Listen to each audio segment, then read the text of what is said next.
there's some discussions of trying to have a web page, but obviously that's requires skills and creating everything and resources. But this issue of historical difficulties, I think, speaks to a lot of Okay. I'll raise my voice then. Good afternoon. Good to see you all here. My name is Aurobindo from the Howard University College of Medicine in Washington. It's my pleasure to introduce a faculty colleague from my own department of anatomy, Dr. Antonei. He's an assistant professor of anatomy there. He is of British and Hungarian extraction, origin. He got his bachelor's in genetics from Newcastle, his master's in genetics, his master's in molecular pathology and toxicology from Leicester in the UK, and then moved to Hungary for a few years to do his doctorate in cell and molecular biology at Debrecen.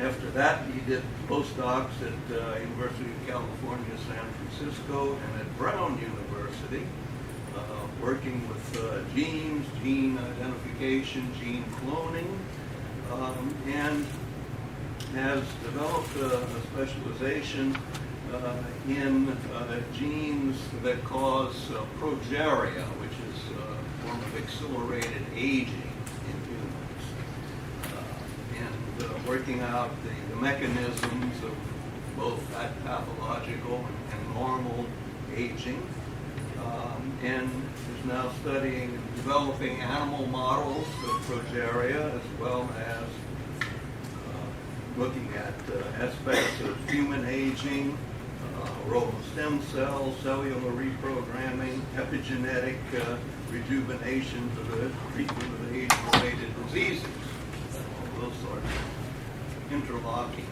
topics.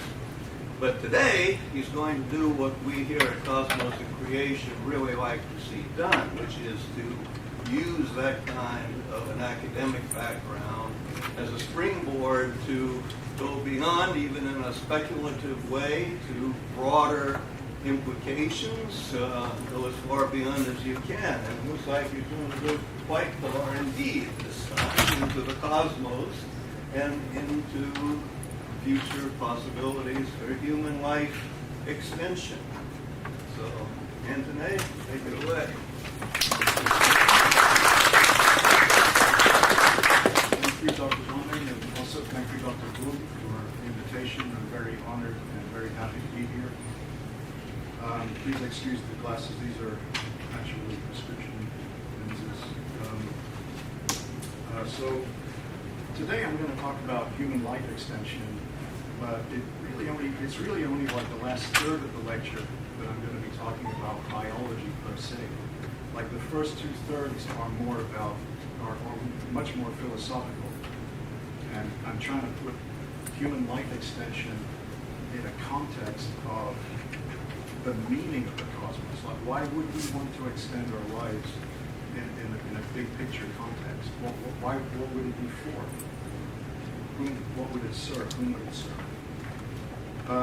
So, ever since I was a little kid, I was always asking my mom and dad, like, what's it all about? Like, what are we doing here? What's the purpose of everything?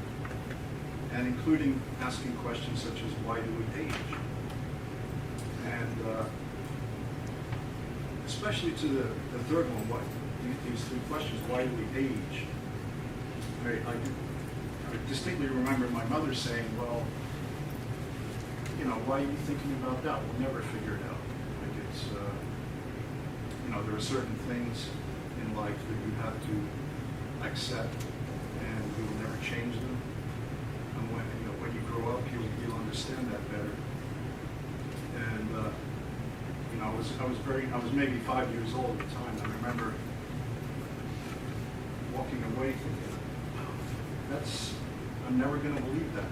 Like, there's always things, we can always change things. Why put a limit on what we can understand or what we can change? So these kind of questions have stuck with me since then, and I tried to, over the years, try to assemble knowledge to answer these things. And today I kind of formalize them in three ways, into three formal questions. Like, one, what is the ultimate nature of reality? So what is reality? And two, why are we here? Like, if we understand, even if we understood what reality was, why would we be here anyway? And then three, why do we age? And maybe those three are in some way connected as well. Maybe not very tightly connected, but there's maybe a loose connection between all three of those questions. So first of all, I'm going to start with one. Keep your voice up. Yep. Okay. Is this? No, that's on the microphone. That's on the microphone. I'm sorry. We are lucky that we can use this room. Yesterday at 5:30, it turned out that nothing worked. So we are happy that at least the projectors work, but we couldn't get a microphone set up. So, Okay. How about at the back? Can you hear me? Sometimes. It's hard to hear. Okay. So let's start with the first question. What is the ultimate nature of reality? Dare we even ask such a question? Can we have a theory of everything? I think of knowledge as ultimately knowledge is one thing. So if we can assemble all the pieces, maybe we can assemble a theory. Can we take a holistic approach to knowledge? Like, instead of dividing subjects into discrete areas, can we actually consider knowledge as one thing? If we do, then we have to kind of assemble the pieces, the jigsaw pieces of human knowledge into a picture, into a coherent picture. And the historians of science and philosophy here will know that these pieces are scattered throughout human history and time. You can go back thousands of years and there may be a little piece of knowledge there. Or come forward to more recent times, there's another piece. So to actually get somewhere meaningful, it's really a lot of study.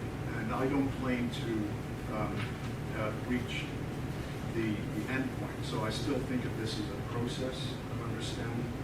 For me, like, I don't claim to have assembled the jigsaw, but that's how I think of it. That it is possible. Like that, we shouldn't limit ourselves to thinking there's a barrier of understanding that we cannot cross. So one way to think about reality is just in terms of materialism, just in terms of matter, sometimes known as physicalism. That the only thing that exists is matter, solid matter. And Newton is often ascribed this belief because he said, in some of his writings, he said, for example, in the beginning, God formed matter in solid, massy, hard, impenetrable, movable particles. So very hard is never to wear or break in pieces. Nature may be lasting. And Newton is, is kind of given as an example of a materialist, although it's not actually true because,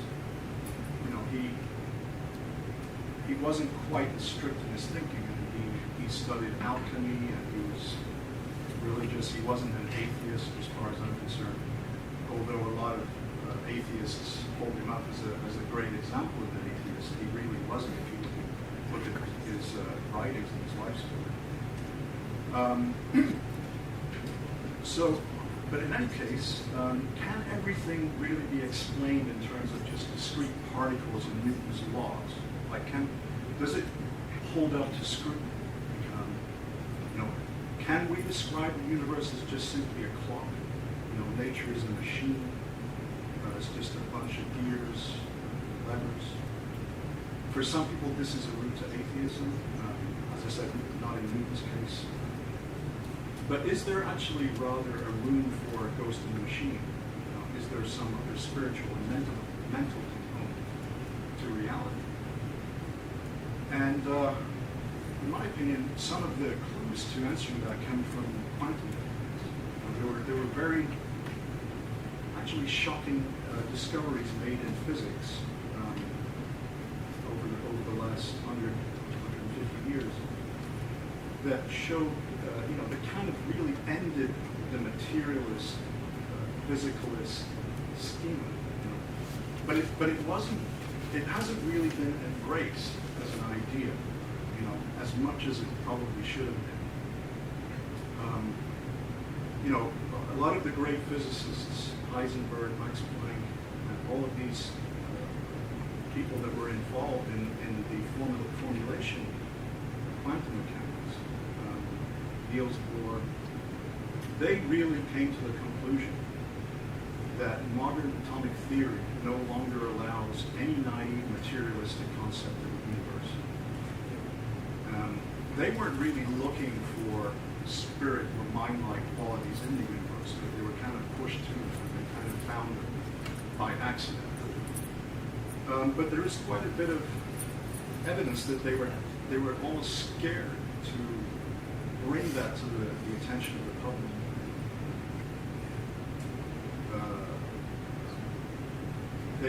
They didn't really know what to do with it. And quite a few of them even went to ancient tech. You can't hear. What's that? Louder.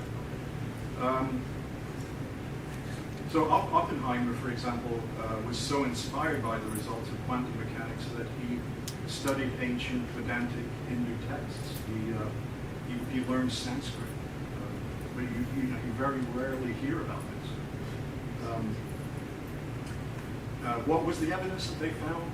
Well, basically wave-particle duality through various types of experiments, the so-called double-slit experiment, aspect experiment, entanglement experiments. They realized that matter could also behave as waves, and particles can leave the empirical world that we can test and exist as potentiality. And their ultimate conclusion was that the basis of the material world is rather non-material. Schrödinger's quantum mechanics is wave mechanics. It's about studying waves. And you can even think of the electrons and atoms not as particles, but standing waves or vibrating mathematical forms. And if you go down to the very heart of matter, you will find that there really isn't mass as such. It's empty. It's actually vibrating energy. But the visible order of our world is determined by the underlying wave structure at the deepest heart of reality. So what this really comes down to is something called, or two things called idealism versus materialism. I already defined materialism for you, which is like the study of matter, the idea that matter forms the basis of reality.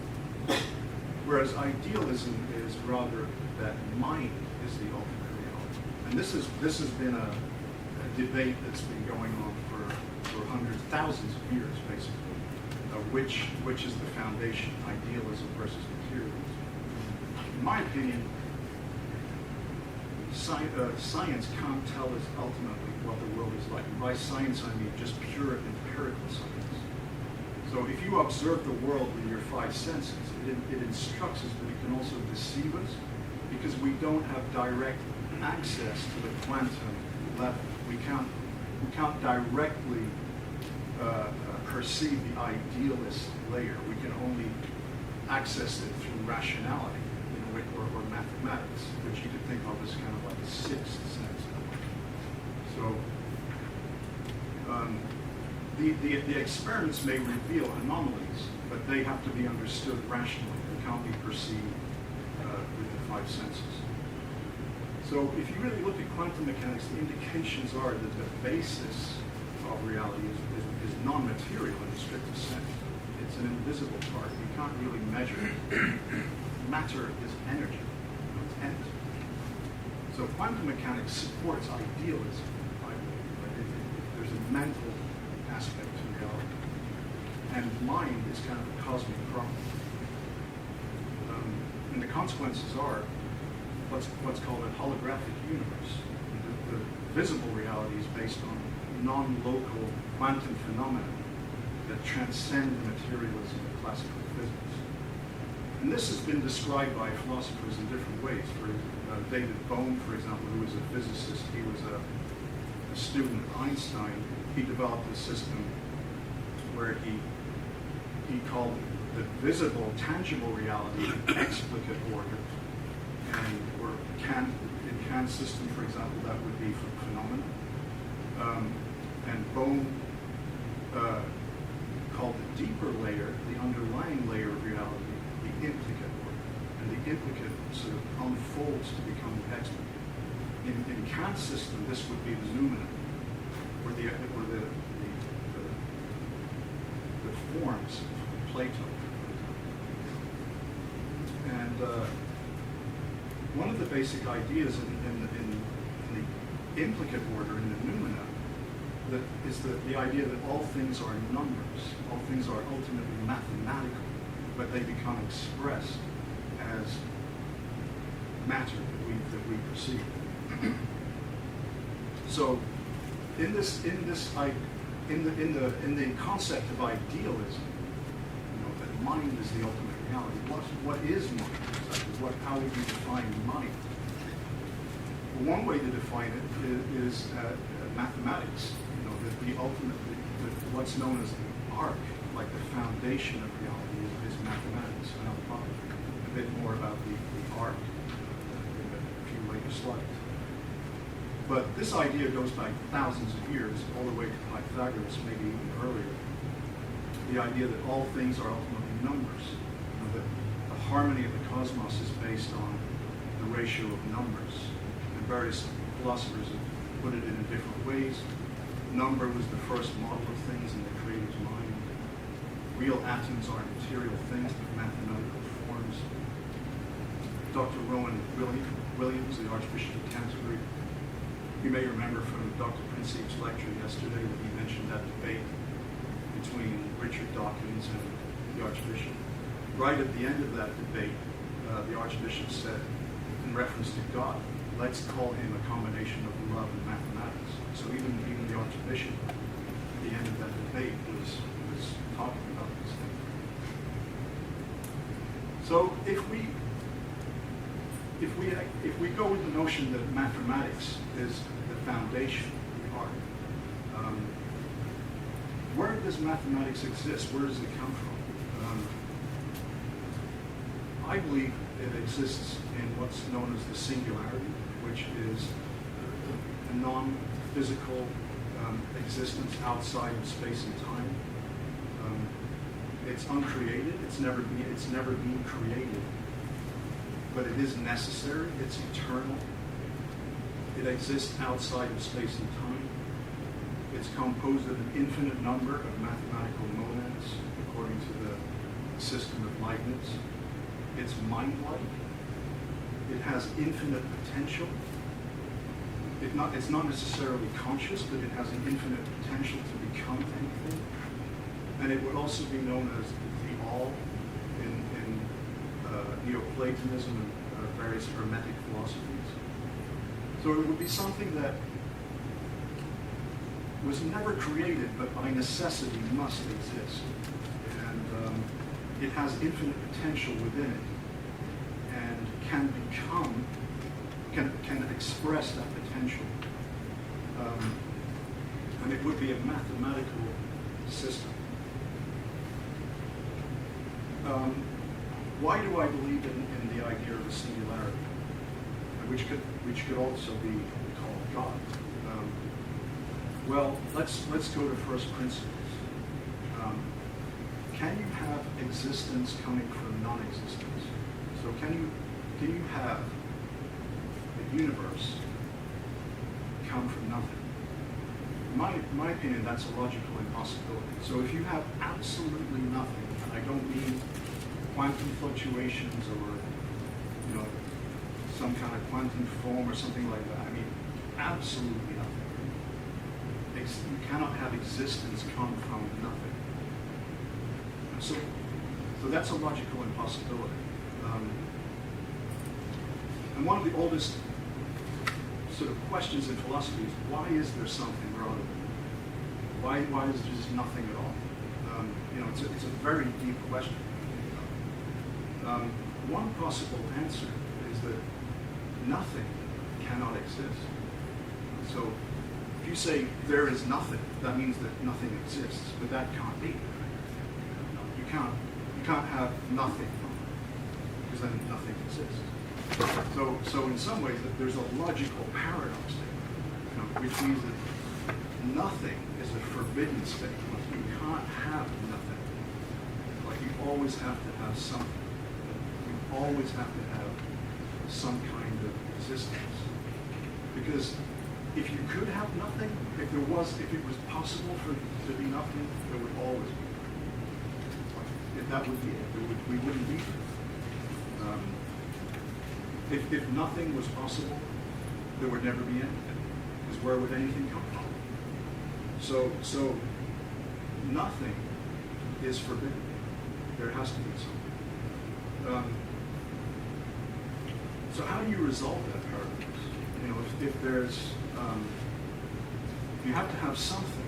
What's the closest thing you can have to something that still exists? And one possible solution to that problem is the idea of zero, the number zero. So zero can exist, but it doesn't actually materially exist. It doesn't. It exists in a kind of noumenal domain, in some non-material, mind-like domain. You can conceive of the idea of zero. That like it represents nothing, although it's not actually nothing. And if you take that another step further, if you consider that mathematically, if you can have zero, then why not have an infinite number of zeros? So you can have an unlimited number of zeros, in this mathematical domain. So you have this like paradox that creates a logical fluctuation in reality. Zero is the result, and then an infinite number of zeros spring from this single zero. And what is very interesting is that there are certain identities, formulas in mathematics that hint that this may be the case. So, for example, the Euler Identity, the mathematician, Euler discovered this formula that, which kind of links zero with mathematical, very diverse mathematical constants. So the Euler Identity contains three of the basic arithmetic operations: addition, multiplication, and exponentiation. It has 5 fundamental mathematical constants: the number 0, the number 1, the number pi, the number e, the natural logarithm number, the number I, which represents the square root of -1, and all imaginary numbers. So all of these constants actually equate to 0. So you can contain almost the whole of mathematics within 0. Maybe not the entirety of mathematics, but very deep structures can be linked and equate to 0. And it's said that true mathematicians, I'm not a mathematician, but a lot of mathematicians actually perceive this as very beautiful, like you would be looking at a painting or listening to music. They resonate with this formula on a very deep level. I don't, but I can cognitively appreciate it. And you can even draw this out on a plane. So you have like the real numbers here, the imaginary numbers, and these are linked through I, phi, cosines, sign. So almost the entirety of the number system can be represented by the Euler formula, and it equates to zero. So you can essentially derive mathematics from zero. So what is that? What is, you could say big deal, okay, it's interesting, but what does it mean? Well, one way to think of it is that the entirety of mathematics, it can exist within a singularity. It exists outside of space and time. It has infinite potential to become. But so what? What's it going to do? One way to think about it is that there was a kind of acquisition of dimensionality by the singularity. So, in order for it to actualize its potential, to make real what existed outside of space and time, it kind of had to dimensionalize itself. So it had to create form, content from form. It had to create phenomena from noumena. So in my opinion, that's what the Big Bang actually was. It was an acquisition of dimensionality by the eternal singularity. But the Big Bang in this system is not really a physical event, but rather a mathematical event. So there wasn't really, we say Big Bang, but there wasn't any sound as such. The sound is vibrating air molecules. There was no taste, smell, touch, even light. Photons that were emitted at the moment of the Big Bang would not have been light as we perceive it today, because light is really a perception again of our senses. So it was just purely photons kind of erupting from the singularity into dimensionality. So in a way, one way to think of that is like matter came from light. So it was just photons, and those photons were incredibly high energy, but they had the capacity to become matter. Protons, electrons, and so on. Then molecules, hydrogen, helium, and then you had star formation, what we perceive as matter today. But initially it was just pure light, which was a kind of a mathematical property that came from the singularity. So a way to think of that is matter is kind of condensed light, or broken, highly condensed light. And certain physics experiments have borne that out recently. You can actually convert light into matter and vice versa. So a way to think of it is that our reality, our space-time reality, is kind of a projection from the singularity. So you have, on the one hand, this uncreated, necessary, eternal, godlike singularity that exists outside of space and time, which is ultimately a mathematical structure.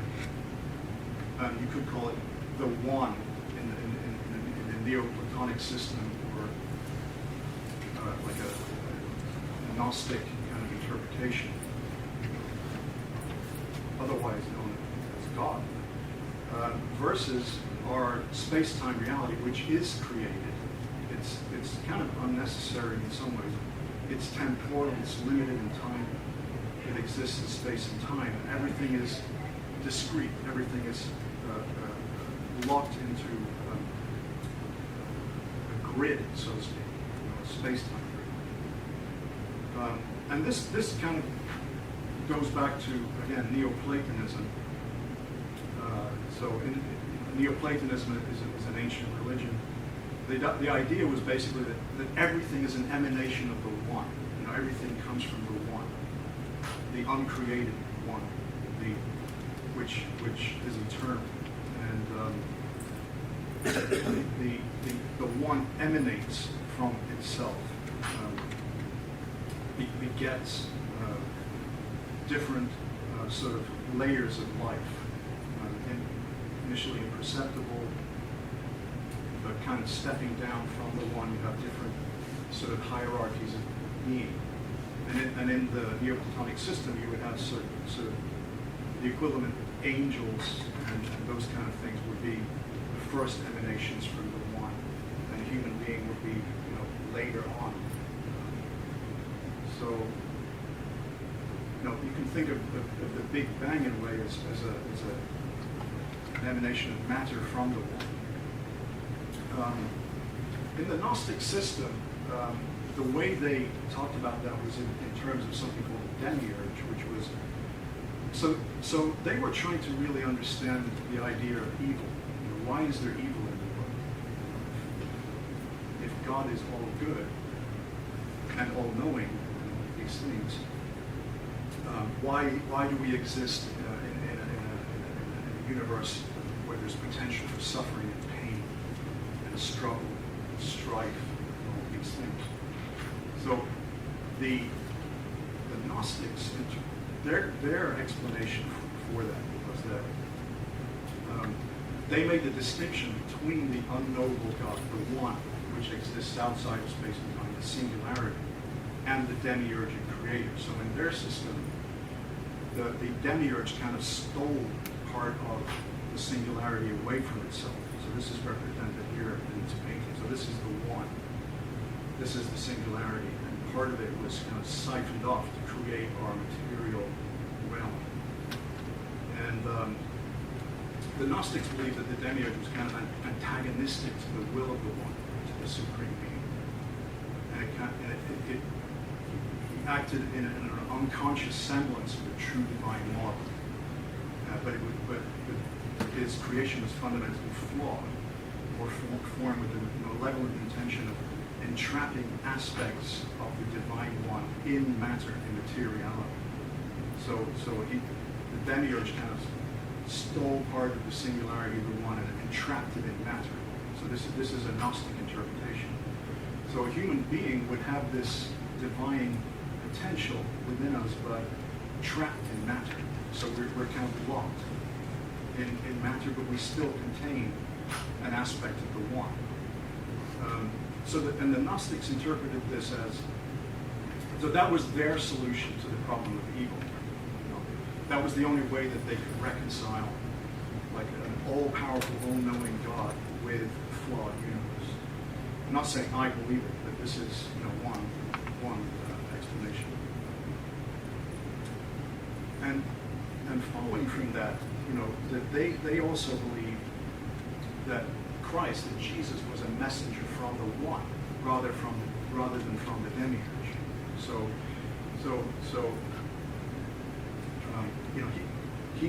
He incarnated as to teach the true reality, that we came from the one, that we came from the singularity.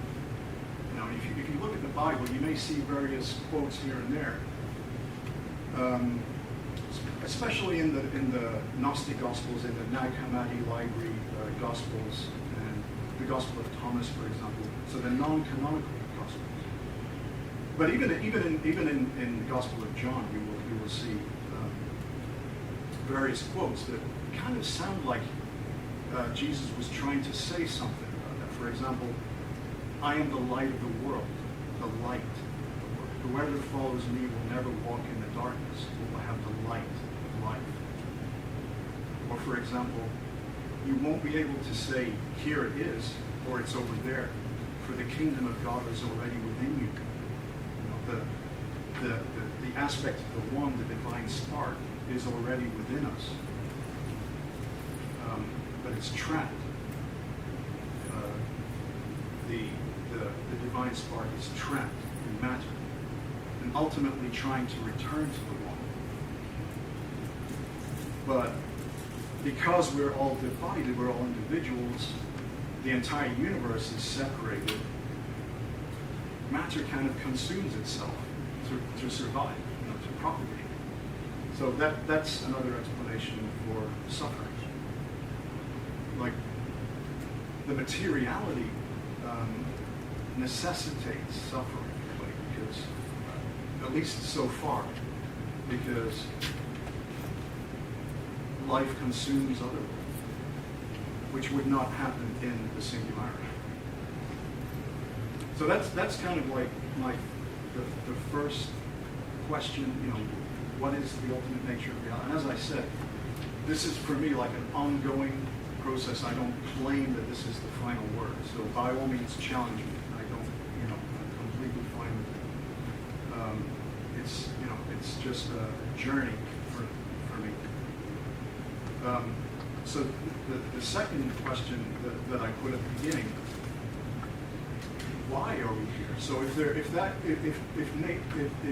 reality is an ideal construct, if it's ultimately mind-like, matter came from the singularity, that came from mind, why?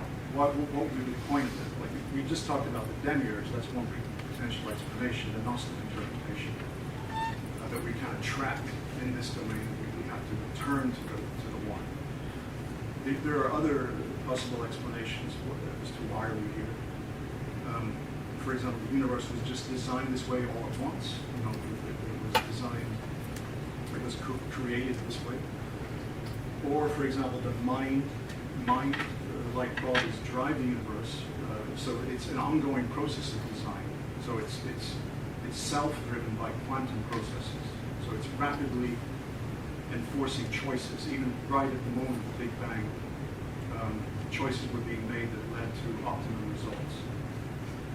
Because the universe is a form of mind, it has a mind-like quality, it's teleological.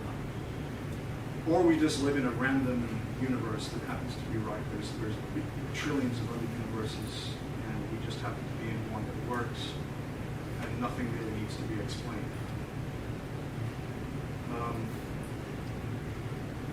I kind of personally go with the middle option, that the universe came from the singularity that has mind-like properties. It's still connected with the singularity. That, when we usually talk about the Big Bang, scientists usually say light or matter came from the Big Bang, came from a singularity, and that's the end of the story. But what happens to the singularity? It disappears. Not necessarily. So how do I personally think about why this is happening? Well, first of all, let's talk about God and complexity. So God is traditionally viewed as the pinnacle of intelligence, power, and complexity, love, and all these great qualities that we usually ascribe to the deity. But how can you begin existence with those qualities already existing? Where did they come from? How do you get infinite intelligence and power and complexity at the very beginning? So it's hard to rationally conceive of how those qualities came to be. Alternatively, the universe seems to be evolving over time towards those qualities. So you start out with very minimum complexity and intelligence at the moment of the Big Bang. And then you evolve through matter towards those qualities, towards intelligence, complexity, power to influence the environment, and all these things. So a way to think of it is that prior to the Big Bang, God existed in potential, like I said earlier at the beginning. You could call this Deus absconditus, the hidden God. So God exists outside of space and time, but then projects an aspect of itself into materiality, and then ultimately becomes Deus manifestus. God becomes manifested in the material domain at the very end of time. And so the universe, in a way, is becoming God. The universe is actualizing those divine qualities. So from the moment of the Big Bang, from even before the fall.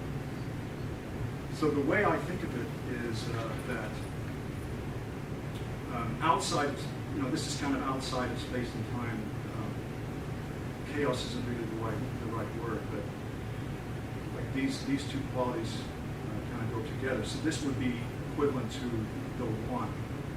or unmanifest potential. So this is potential on this axis here, and then time going this way. If you look at the evolution of the universe, the complexity has been increasing. And a human being is, could be thought of as like midway through this point. So we are part of the actualization of partway through, represent partway through the actualization of the universe. And this would be the Big Bang here, the acquisition of dimensionality. And this would really be outside of time, so I didn't extend this all the way back here. But at the very end, you have what's known as the omega point, the complete actualization of all of this potential, or God manifestus, the manifested, the actualized God. So all the qualities, the love, the intelligence, the complexity, would be brought into the material domain to fully actualize. However, there's another way to think about it, and that is that maybe this has been going on forever, that the omega point sort of interacts. So this is the art, the foundation, the singularity. But once you get here, once you actualize all those potentials, once you manifest God, then it could begin all over again. You reach the omega point, which was a term coined by the Jesuit Teilhard de Chardin. So you manifest all the qualities, but then you kind of hit the reset button. Everything goes back to pure potential again, to the art. Because all the paradoxes have been resolved. Every question has been answered. This is kind of a way for the universe or the one to know itself. Know thyself, according to the Delphic oracle. But maybe the universe and the singularity is trying to do the same thing. But once you've done that, once you know thyself completely, then what? There's nothing to do except start again. So one possibility is that it's a cyclic event from art to omega point and back to art to omega. Each time it would reveal new. It wouldn't be exactly the same, so it would be stochastic. Maybe a little bit more different kinds of knowledge developed in each cycle. And in a way, the universe actualizes itself through a kind of a dialectical model. So Hegel developed a system, what he called the dialectic, that you can resolve paradoxes through creating a thesis, and then you have an antithesis, which is something that counteracts the thesis, something that is discordant with the thesis. And the way that you can reconcile these two is to create a synthesis. So if you may have an existing thesis for Newtonian mechanics. There is data from gravity and so on that contradicts that system, and then you arrive at relativity. So relativity would be kind of an example of a synthesis of a thesis with an antithesis. And you could think of the universe as kind of resolving countless paradoxes through time, through billions of years, through reconciling knowledge, reconciling thesis with an antithesis over and over and over again. And we're doing it now. We're doing it today. But like I said earlier, it's painful, to live in these experiences, to live these times.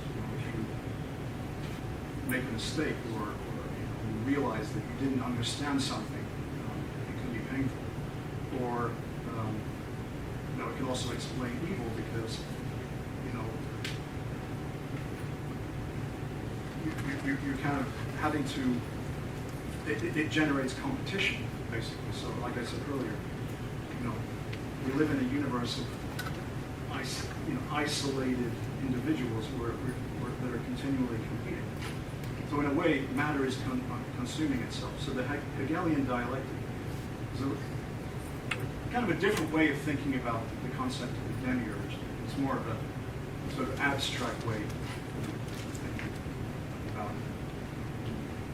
So one way to use that actual Hegelian dialectic to think about God and the unification of science and religion is that within this material universe, God is becoming. So the thesis would be there is a God. The antithesis would be there is no God. And the synthesis would be God is becoming. The universe is becoming God. And again, I mentioned that Jesus may have hinted certain things. How about I am the Alpha and the Omega, the first and the last, the beginning and the end. So again, it hints to this Gnostic Christ idea. So what do we do as human beings, and how does that relate to the universe? Like how does that relate to the cosmic system? One way to think of that is as the actualization of potential that I talked about, which was referred to as entelechy by the ancient Greeks. The idea of making actual what is just existing as potential. Leibniz also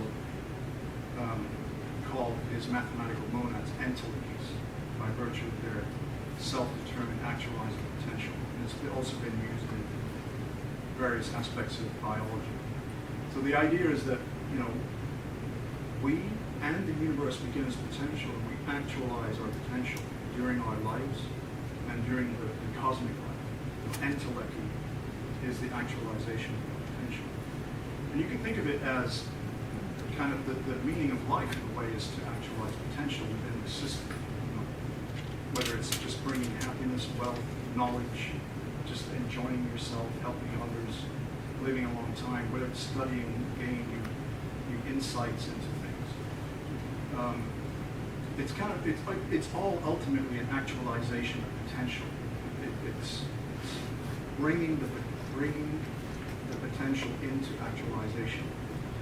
So, and also within this system, evil would really be blocking intellect. So if I block someone's potential to actualize themselves, if someone says to me, I want to accomplish X in my life, or I want to achieve this, and I block it, that's really, you can derive the idea of evil from that. It's, whether it's whatever form of evil it may be, if you think about it, it kind of boils down to stealing someone's potential, to take away their potential to actualize themselves. I mean, there's various caveats to that. If you're protecting someone else, maybe you need to block someone's potential to carry out violence or something. So there are exceptions, but in general, like if you steal someone's potential away in any way, it's evil. So, how does a human being contribute their own intellect, the conversion of their own potential, to the realization of this omega point, the actualization of the universe? So you may be familiar with Maslow's hierarchy. Maslow was a psychologist who developed this idea of the hierarchy of needs.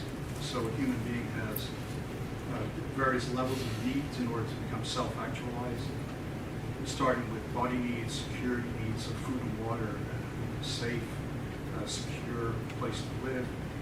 And then you get to social needs, you get to ego needs, am I satisfying my own ego and all that, until eventually you get to self-actualize. You actually are able to fully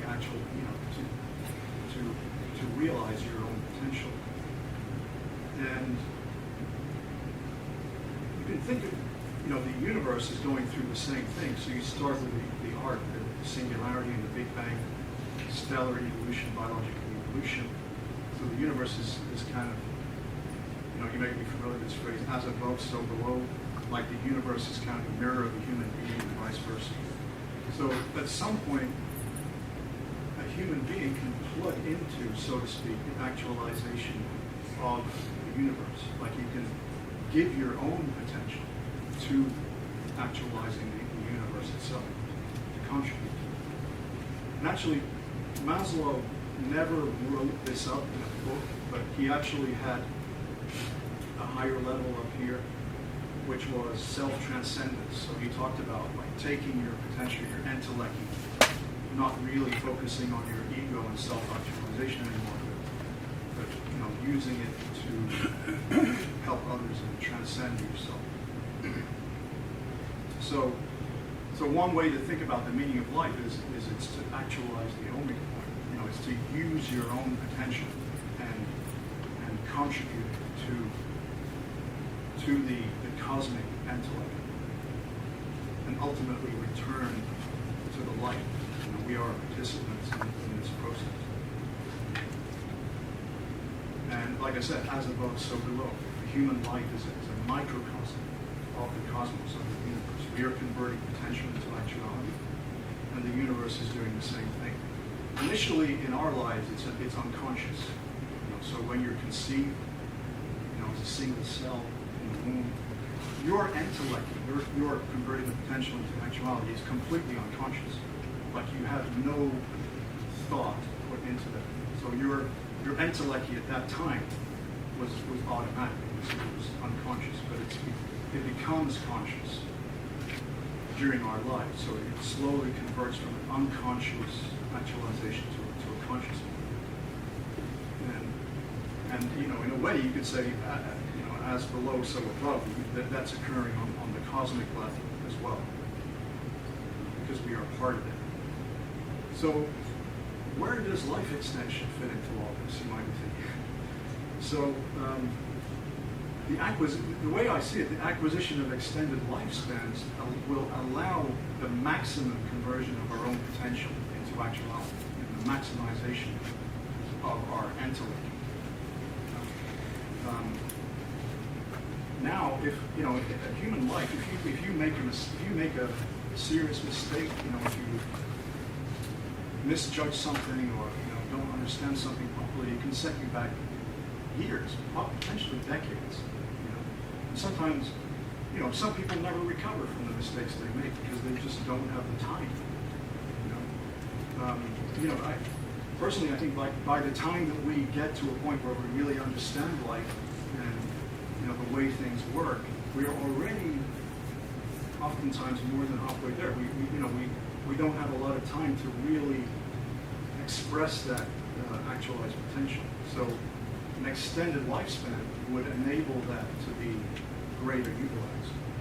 And there's been various philosophers over the years and centuries who have expressed similar ideas. For example, Nikolai Fyodorov, the Russian transhumanist philosopher. He was a Christian philosopher, part of the Russian Cosmism movement, which was kind of almost like a religious movement called Cosmism, a precursor to transhumanism. So he advocated radical life extension to hundreds, if not thousands of years, physical immortality using scientific methods, or even resurrection of the dead through science and various other things. And ultimately, he was talking about kind of spiritualization of the universe. So even though he was like an early version of a transhumanist, he was also quite spiritual. If you look at his writings, he wanted us to become more spiritual beings through immortality and life extension.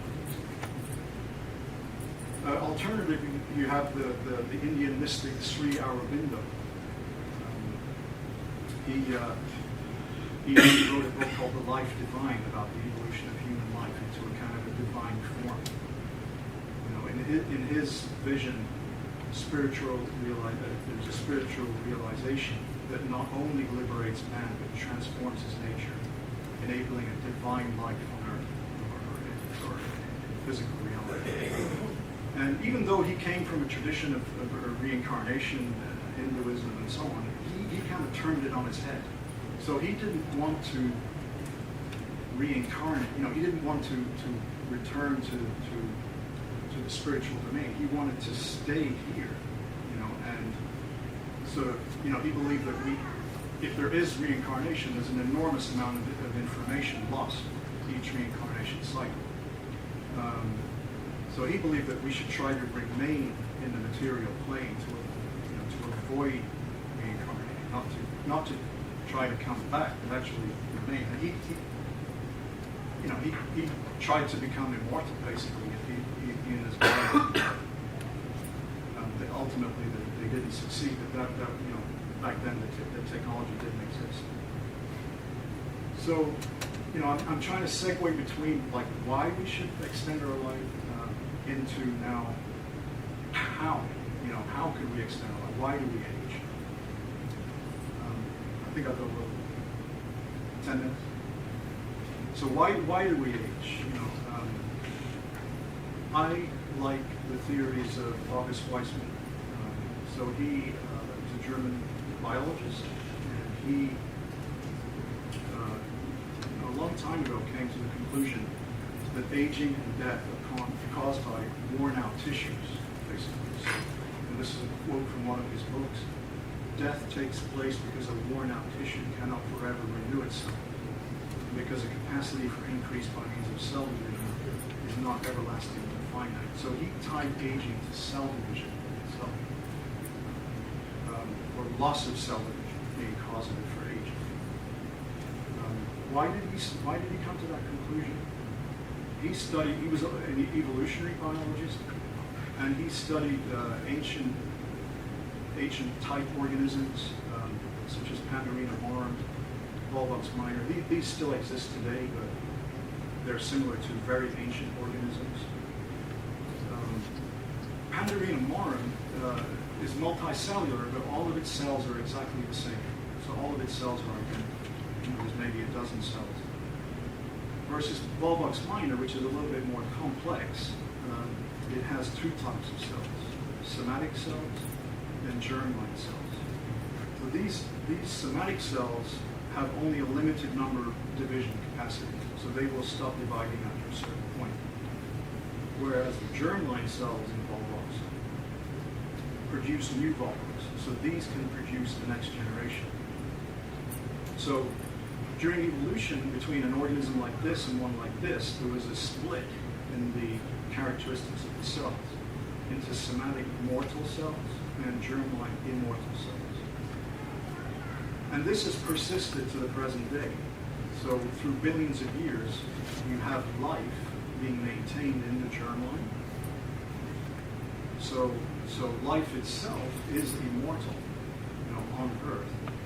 But the individual dies each generation, all the way back to bacteria, to human. You've got the individual dying each generation, but the germline persists. It never dies. It's able to create a new individual each generation.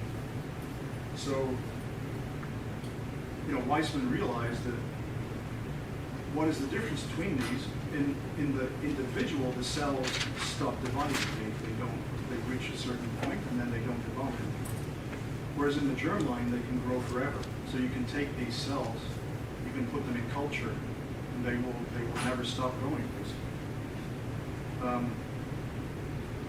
Technologies today, which have been developed in the last decade or so, called reprogramming, allows us to reset somatic cells back to a germline-like state.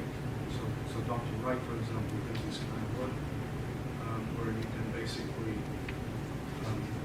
take somatic cells, either turn them, reprogram back into an embryonic form, or into a germline-like form. So you're basically taking these somatic cells that are out here in the individual, and then turning them into a type of cell that would be up here, like a germline-like cell. So, this has been, this is kind of an oversimplification. In reality, there's different types of cells in our bodies that have different division capacities, but basically you're getting an alternation between embryonic cells and germ cells, from one generation to the next. Whereas the somatic cells are dying each generation.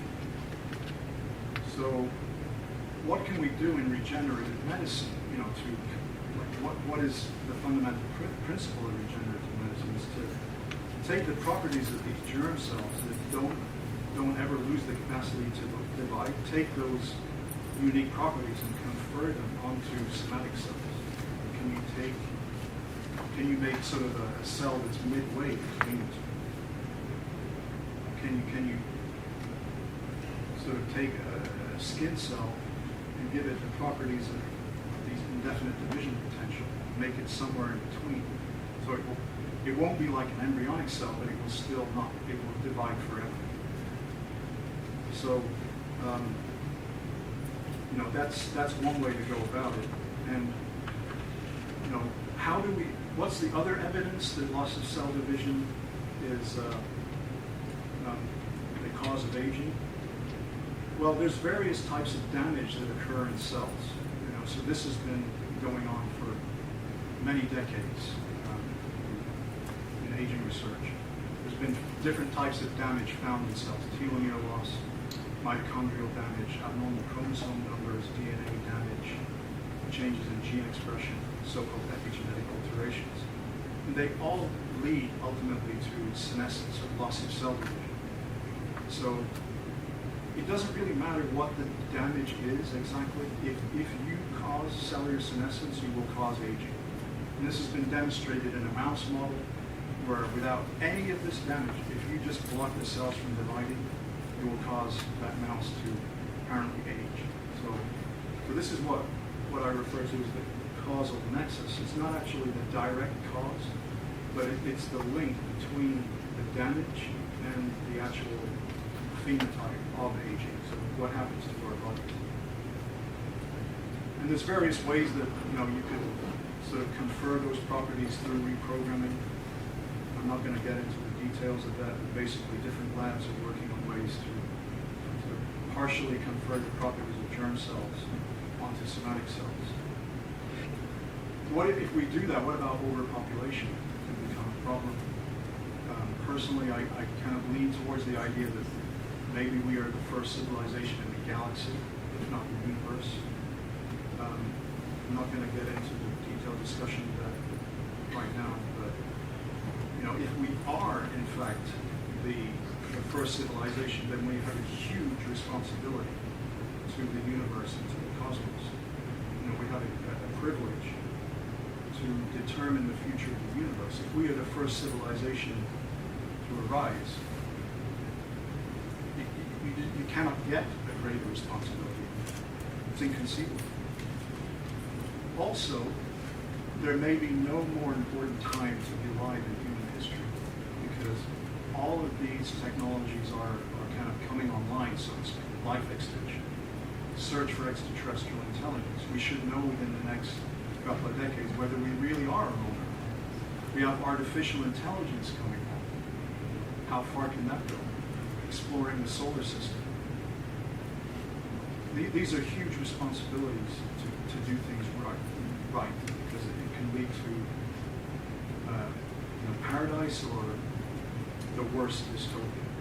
So we have a lot of decisions to make, and that's basically it. Thank you very much.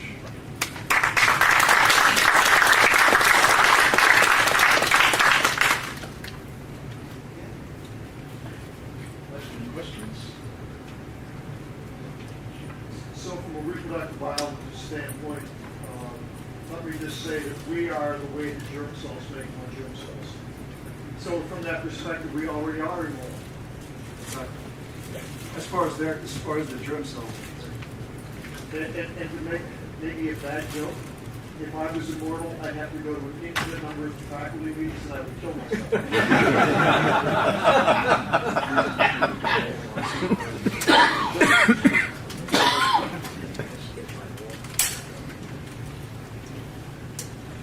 It's interesting how close we are to this business of colonizing other planets, which is now something we're talking about all the time. Yeah. Terraformation being something, that even NASA is concerned about. Yes. And we really don't know how far that can go. It certainly, we have all kinds of time, by the way. It doesn't have to be done next year. If it takes us 100 years to terraform Mars, that's all right. We've got 100 years with that. That's true. I agree with that. As long as we don't overpopulate the planet. Like if we, so it's somewhat dependent on that. But I mean, I agree 100%. Like we, I think more investment should be made in that field. Like, as far as I know, there's very little going into that. I think Elon Musk is starting to. Yes. Yeah. There are people like that. And NASA's working on it, and the Planetary Society is working on it. There are large groups. Yeah. But it's going to take a lot of time. The problem is we don't know how to do it. We don't know how to move through outer space safely. Yes. I mean, we need better propulsion technologies as Yeah. well. Nothing's happened there really much for almost 100 years. In one of your slides, you talked about rationalizing, and I forget what came after it. Because I immediately wrote down, is our rationality the only possible rationality? Or is that rationality different or the same as ours? Because my feeling is that we tend to be very anthrocentric, of course, which is natural, but Very what? anthrocentric. Yeah, or anthrocentric. So that we have to be very careful when we're talking about rationality. And some of the stuff you were saying, I'm a little uncomfortable with. Because to put ideas outside of time and space is very tricky. Because we are bound by time and space. Yeah. Well, I mean, I agree that human rationality is limited. So, why, it's, we weren't designed really to, as far as I know, to really understand quantum mechanics. We're more designed for hunting things like, our brains being evolved to survive, physically survive, rather than be rational. I mean, there is a certain amount of rationality involved in survival, but the selective pressure to create like a supremely rational human, it wouldn't be that great. So we're kind of doing it as a side effect almost of other things. So I don't equate human rationality with divine rationality, although I sort of subscribe to this microcosm and macrocosm thing. So we're a reflection of ultimate rationality, but not actually ultimate rationality. So we have the capacity to be rational, and sometimes we behave irrationally. I made irrational decisions. I think we can strive towards it. To strive to be rational.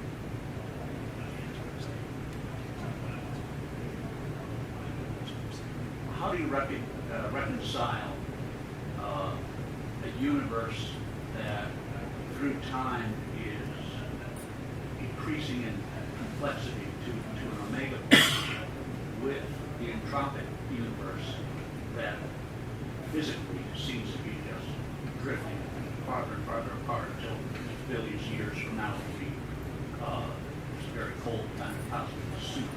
How do you reconcile those factors? Well, I think that light, to some extent, is like counteracting the entropy. It's counteracting the heat, the heat dissipation of the energy. So it's not really violating the second law of thermodynamics, because as a whole, maybe the energy is decreasing, it's being dissipated. You can have have concentrations of it that increase the complexity of the human being. It's a concentration of complexity and energy, whereas as a whole, the system is going together. But I think the omega point would be realized way before the heat death of the universe. It's not happening. It would never happen. I couldn't prove it. That's a good question. Any thoughts on how this might fit with the Christian doctrine of resurrection of the body and the new heavens and new earth that the Bible talks about? Well, that's a good question. I mean, it could be maybe when we reach the omega point. Well, I mean, certain physicists, certain philosophers, like Frank Tipler, who he believes that the omega point is kind of a technological event, so that, and kind of like Fyodorov, the resurrection ideas of Fyodorov, the Russian transhumanist. He believed that technology would reach the point where we could literally resurrect people. We could literally go back in time and bring everyone back to the omega point, maybe people that have died centuries before. That it would be a literal interpretation of resurrection. Would that be the same? I don't know if that would be reconcilable with the Christian idea of resurrection. Maybe. I think we need some time for regeneration. Okay. So, thank you, Anthony, for this talk, and thanks to everybody for coming.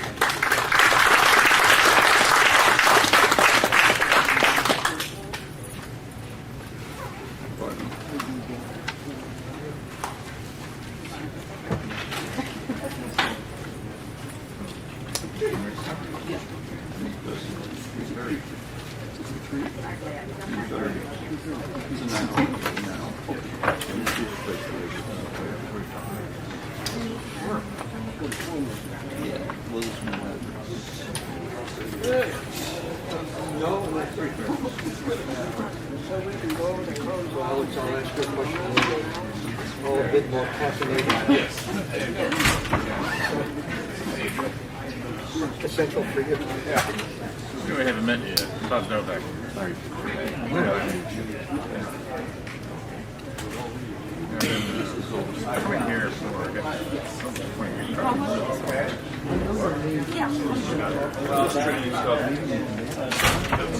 I work study the atmosphere of Mars. I have quite a different paradigm. If you start off and then people say everything you do is some kind of axiom system of one. If you ever run into this, thank you. Space and time. For a number of years, there's controversial filaments. We've got propulsion on planes. But then with Mars Curiosity, they that perception is a limitation of us, and not at all a limitation of God. So now Under those circumstances, we get our data from ground-based telescopes, infrared doesn't matter, spectrometers. God. He's present. He transcends time. And between 2008 And under those between 1997 and 2008, I made about 20 the trips to extension Hawaii to use the of bodily telescope. life on Earth. Between 2008 and next January, I used the And when I telescope read Phenomenon of equal number of Man times, by but everything was done remotely. in the later Oh, okay. chapters, Yeah, things have really changed like that. You have definitely to thought I saw stop the way not station the going up page to per Morning se King. words and then turn Yeah, to but now definitely we're out got the there, they impression put this new that you're spectrograph. supposed to die en Spectrometer. route to such theory and on the concepts telescope as is centration. the first time you use an instrument, they want you to be there. I was actually out there for 10 days. Into some higher dimensional reality. Right. Well, you have 11 telescopes up Right, there. right. I made the trip up there once. Oh, It was yeah. just an amazing experience. It's a divine place. The idea of stretching or You trying understand to why the stretch Hawaiian for what natives time saw it as such a special place. is a Well, mistake because they it had puts too much started emphasis on building time. a 30-meter telescope. This is by far the biggest one in the world. And there's all kinds of protests. So it's been in the courts now. If you think God is subordinate to time, you have put a false God before God. I haven't As a heard first commandment. Well, you have the biblical thing, don't you? you know, either there and already plans are being made to put it somewhere else. Like Well, then it gets a little muddy, you know, yeah. But there are I three always thought big that was a ones that are being, translation problem where Methuselah lived for some of them 900 are being years. restricted. There's a 15-meter, a 20-meter, and I a discussed 30-meter. at some point, I got that impression way back when I was about 10 or 15 years old. One of them is going to be in Chile. Methuselah's lifetime in the original text was in moons, not in years. A lot of interesting things going on. But anyhow, whether you live in moons or in years, They have these